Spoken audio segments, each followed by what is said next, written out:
Tila ba isang madramang teleserye ang kinalalagyan ngayon ng isang aspin o asong Pinoy? Si Brownie ay inabandona ng kanyang tagapag-alaga at nag-iwan pa ito ng isang liham para sa kanya na humihingi ng tawad. Ano nga ba ang dahilan kung bakit iniwan na lang sa kawalan ang kanyang alagang aso? Yan ang tinutukan ni Lala Roque. Brownie, sorry kung iniwan kita. Alam ko po na sa ginawa ko, hindi ko deserve na magkaroon ng aso. Sa dami ko po nang nirescue yung aso, first time ko po talagang maka-rescue ng ganong aso na may letter ng pinaka-far parents niya.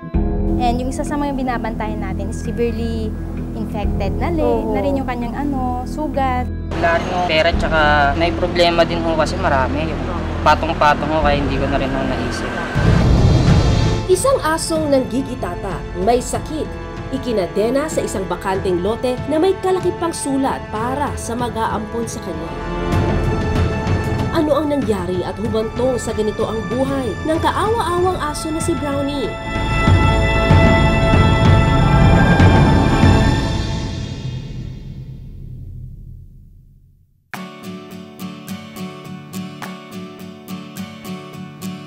Tatlong taon na ang nagtatrabaho bilang animal rescuer si Kuya Haji. Sa pagre-rescue po, hindi po biro kasi buwis-buhay din po kami. Kasi po ang nangyayari po kasi nandiyan po yung time na makagat ka ng aso, makipaghabulan ka. Dahil mostly po sa mga stray dog po, ang nagiging problema dyan is behavior po nila. Sa site area, kung nasan yung aso, madalas ko nakikita kawawa. Sa dami ng tao ng padaan-daan doon, walang gustong tumulong. Kaya po pagdating ko sa site, pinipilit ko pong makuha talaga siya sa abot na aking makakaya. Kaya yun lang po ang way ko para matulungan siya madala sa vet, maipagamot po. Pero dito lang January 23, itinawag kay Haji ang isang inabandonang aso para i-rescue. Nakatali ito sa isang bakanting lote sa Tondo, Maynila. Bukod sa mukhang mahina at sugatan ng aso, mas pumukaw sa atensyon niya ang sulat na nakatali sa leeg nito na mukhang isinulat ng dati nitong may-ari. Brownie, sorry kung iniwan kita. Sobrang hirap at sobrang sakit para sa akin na gawin to. Hindi ko alam gagawin ko para ipagamot ka dahil mahirap lang tayo. Alam ko po na sa ginawa ko hindi ko deserve na magkaroon ng aso. Sana po maintindihan nyo. Mahal na mahal kita, Brownie. Andito tayo ngayon sa Gagalaming Tondo at nandito tayo mismo sa lugar kung saan na-rescue si Brownie. Alamin lang natin yung ano talagang nangyari nung araw na yon. Kasama natin ngayon nag-rescue si Kuya Haji.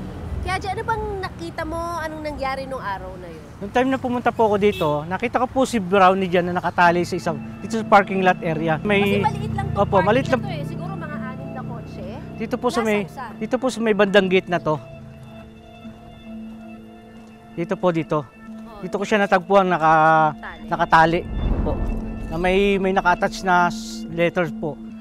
Paano nyo nalalaman na ito'y abandoned? Madalas po, pag may mga ganyan stray dog, hinihingi po namin yung kumpletong details ng reporter kung sino ang mismong nakakita sa lugar. Kiniklear po namin sa kanila kung talagang stray dog ba yan, pakitanong sa mga surroundings, sa mga kapitbahay mo kung talagang may-ari.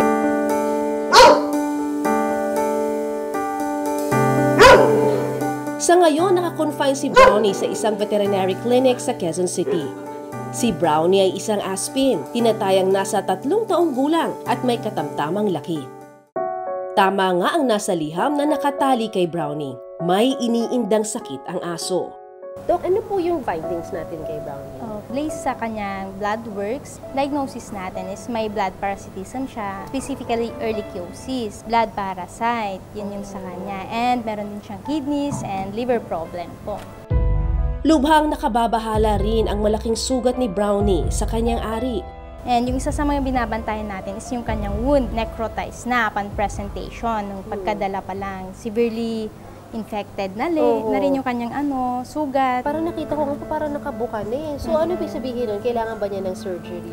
Yes. Pag nag-subside na po yung kanyang pamamaga ng wound niya, which yun yung ginagawa natin, we can schedule yung kanyang surgery. Yun yung plan.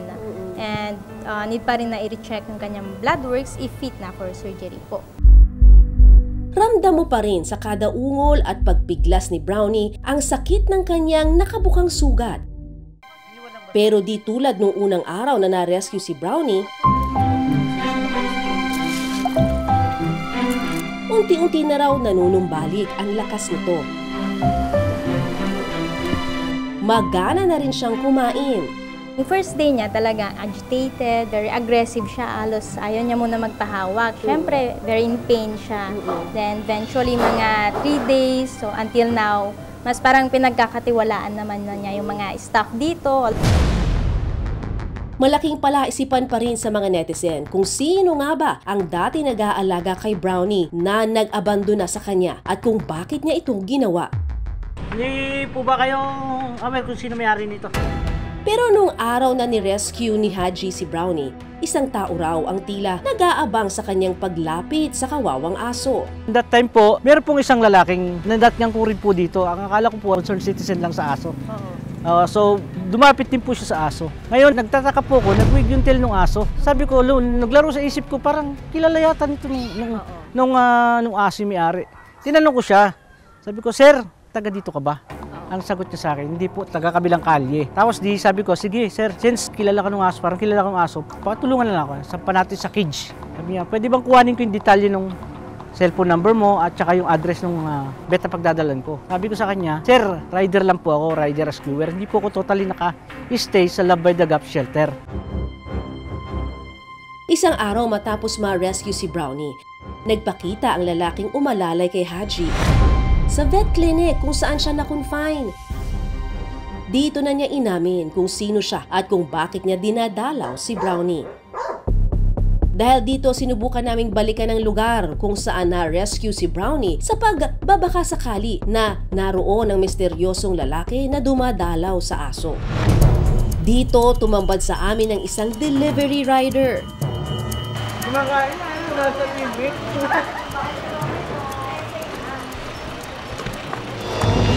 Sino siya at ano ang koneksyon niya sa taong nag-abandona kay Brownie?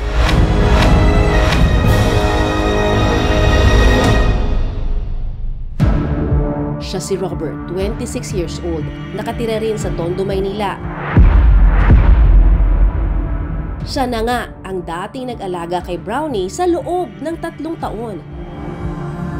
Siya rin ang taong sumulat ng apology letter katabi ng iniwang alaga. Eksklusibo siyang humarap sa brigada para magpaliwanag kung bakit niya ito nagawa. Kamusta si Brownie bilang alaga mo? Lumaki siya sa'yo talaga? Ikaw talaga? Opo. Ikaw ang alaga mo? Ano Makulit ugali po. niya? Makulit, matalino, malambing po sobra. Oo, talaga. Paano mo nasabing malambing?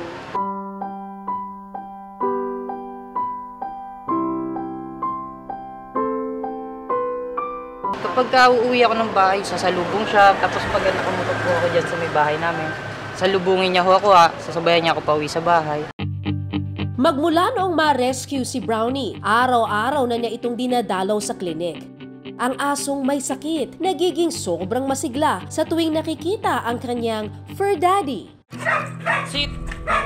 Sit! Sit! Stay! Stay! Ilang araw mo pinag-isipan bago mo gawin yung hakbang na yun na talagang nag-iwan ka ng sulat, umaasa kang may kukuha sa kanya, Bali, may mga mag-rescue sa kanya? 1 week din po. Kasi 3 days po siyang nakahiga sa bahay. Hindi kumakain. Tapos yun po. Simula ho nung nag-isip-isip na ako. Yun lang ba talaga yung nasa puso mo nung time na ginawa mo yun? Opo, kasi wala rin po kasi ako idea talaga nung sasakit niya. Oo. Kaya po ang nangyari, January 23, mga 10, dito ko po siya dinala. Pero malapit lang din naman po sa amin. Alam niya din naman po pauwi. Yun nga lang po naano siya May sakit po kasi. Pero ba't hindi mo naisip na dalhin sa vet? Yun nga po wala rin nung pera tsaka may problema din ho kasi marami. Patong-patong ho kaya hindi ko na rin ho naisip. Parang anak na po talaga turing ko doon. Nagbinigay lang po siya sa akin ng ate ko after mamatay ng pato. So bali siya po yung pinakaano sa akin talaga. 3 taon nang nakalipas nung pumanaw ang tatay ni Robert. At ang pag-ampon at pag-aalaga niya kay Brownie ay naging therapy niya sa gitna ng pagluluksa. Huwag ka muna doon, mainit pa Sit! Sit! Sit! Stay ka lang dyan. Mainit pa, umuusok ko. Naging best friend at emotional support niya ang alaga. Pero sa loob ng 3 taon nilang pagsasama, hindi naging madali para kay Robert na ibigay ang mga pangangailangan ni Brownie. Batid niyang hindi basta-basta ang pag-aalaga ng aso, lalo pat may kabigatan ito sa bulsa. Kaya mabigat man sa kalooban ni Robert, ito lang ang naisip niyang paraan para maipagamot at humaba ang buhay ng kanyang alaga.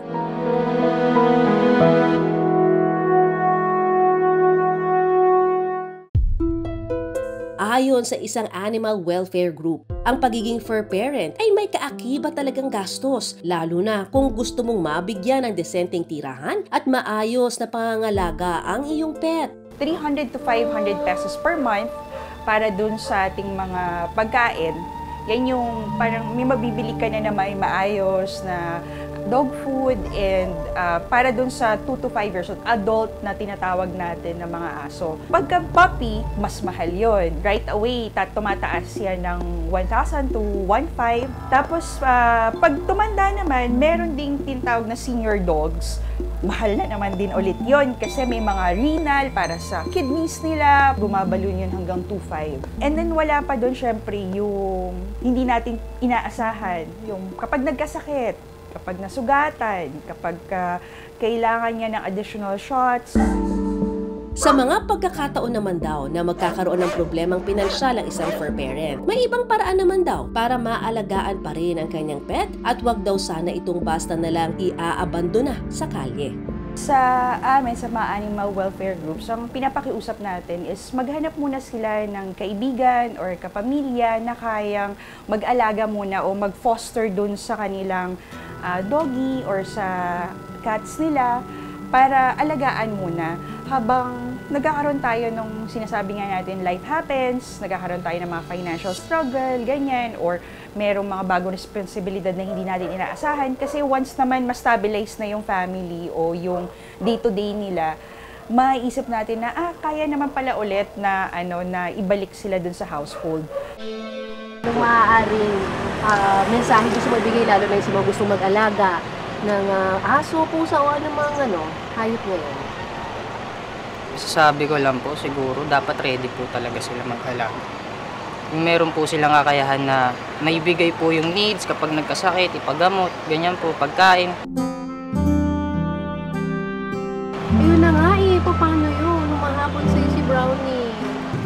Sa ngayon po gusto ko po sana, pero ang priority ko po kasi muna talaga is gumaling siya.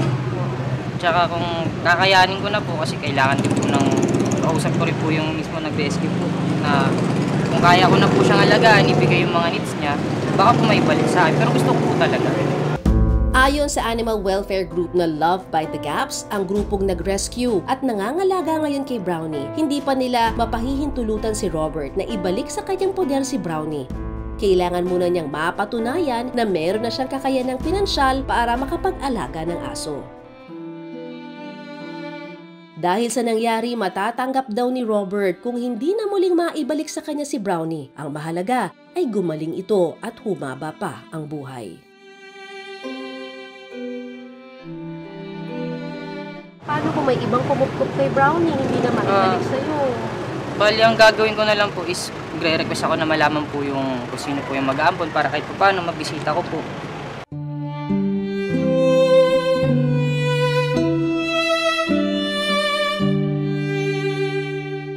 Madaling humusga sa panahon ng mga viral na larawan sa social media. Hindi man tamang basta iwan ng alaga. May natutunan din ako nang makaharap ko ang amo ni Brownie na si Robert.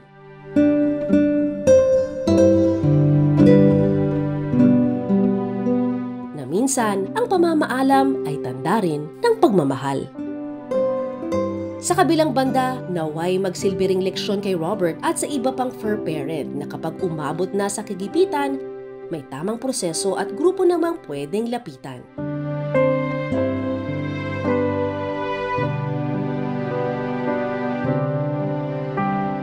Ako si Lala Roque, kasama sa iisang brigada.